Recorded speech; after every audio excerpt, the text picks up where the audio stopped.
You're sitting around a fire. It's roughly 30,000 years ago, somewhere in what's now southern Europe. The night is cold. The dark past the firelight is full of things that want to eat you. And across the flames, someone stands up. They start to move. Not to walk, not to hunt, not to run from anything. They stamp their feet. They sway. They clap out a rhythm with their hands.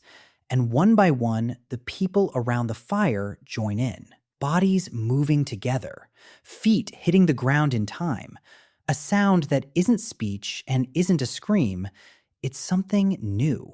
There's no reason for this, not an obvious one. It doesn't feed anyone, it doesn't kill prey, it doesn't build a shelter. In a world where every calorie matters and every hour could be your last, these people are burning energy to move in a circle. And yet they're doing it on purpose. Together. That moment, bodies sinking to a beat for no survival reason at all, might be one of the oldest and strangest things humans have ever done.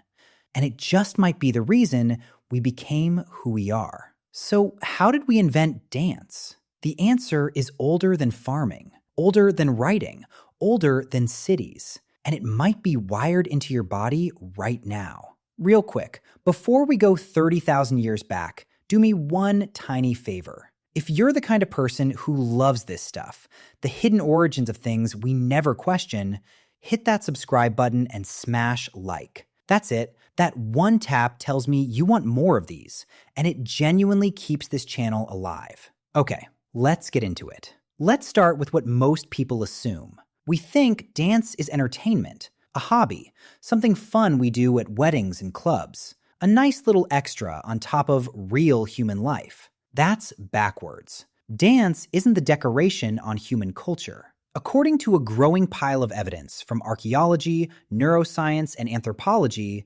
dance may be part of the foundation. One of the very first technologies we ever built, not out of stone or wood, but out of our own bodies. And here's the wild part. We can actually see it in the record. In a cave called Tuc d'Adoubert, deep in the French Pyrenees, there's a chamber far from any daylight. On the floor, preserved in clay for thousands of years, archaeologists found something haunting. Heel prints. Human heel prints, arranged in a rough circle. Not footprints of someone walking through, heel prints. The kind you leave when you're up on the balls of your feet, moving in place. And they circle around two sculpted clay bison.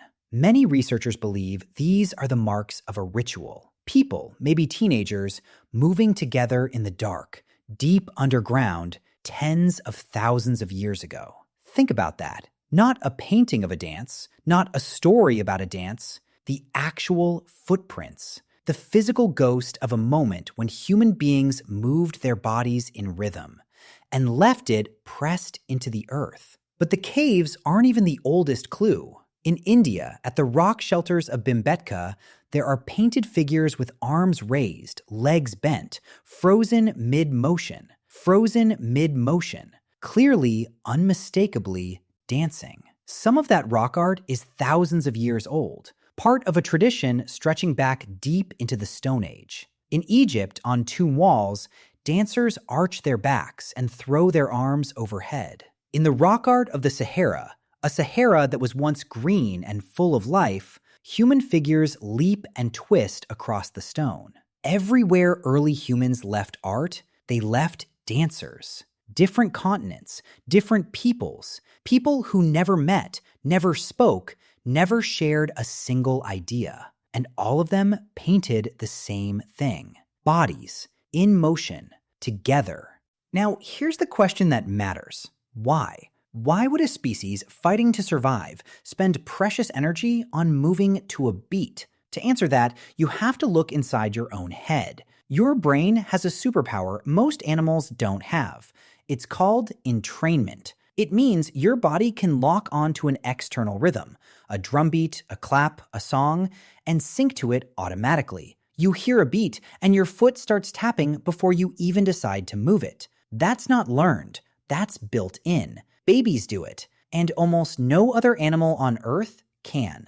And when you move in sync with other people, something chemical happens. Your brain releases endorphins, the same feel-good chemicals you get from laughing or exercise. Moving together literally raises your pain tolerance.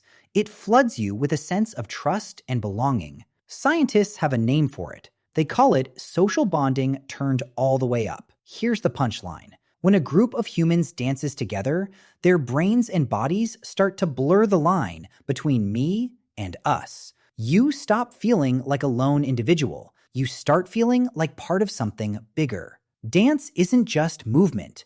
It's a machine for turning a bunch of separate people into a single group. And for a fragile, hairless ape trying to survive in a brutal world, a united group was everything. So here's the theory that's been haunting researchers. Early humans were weak. We're slow. We have no claws, no fangs, no armor. Alone, a human is prey. Our one real weapon was each other, cooperation, trust, the ability to act as one. And dance may have been the tool that built that trust. Picture it. Before a hunt, the group moves together, syncing their bodies, firing off those bonding chemicals, becoming a unit. After a death, they move together to grieve as one. Before a battle, they stamp and chant until 40 separate people feel like a single wall. Groups that dance together may have simply out-cooperated the groups that didn't. They trusted deeper.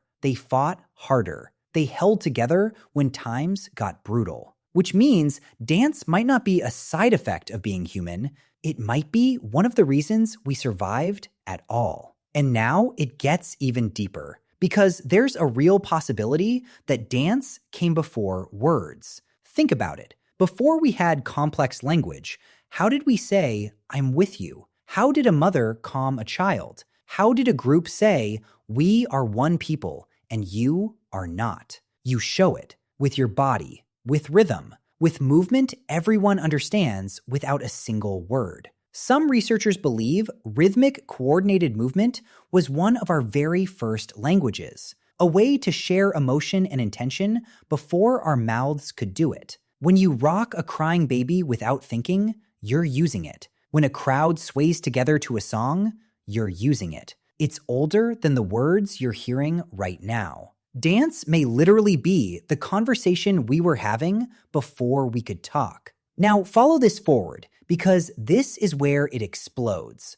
Once humans could move together as one, they could do something no other animal could. They could hold a ritual. And rituals are the glue of the first societies. Think about Göbekli Tepe in Turkey, a massive ceremonial site built by hunter-gatherers over 11,000 years ago, thousands of years before farming. People traveled from far away to gather there. And what do you do when hundreds of strangers come together for something sacred? You move together. You perform. You dance. Some archaeologists think these giant gatherings, the feasts, the ceremonies, the shared rhythm, were part of what pushed scattered humans to settle down in the first place. Not just food, belonging, the pull of being part of the group. The same story we tell about bread and beer, we can tell about dance. It brought people together. And bringing people together is how civilization begins. Here's what really seals it.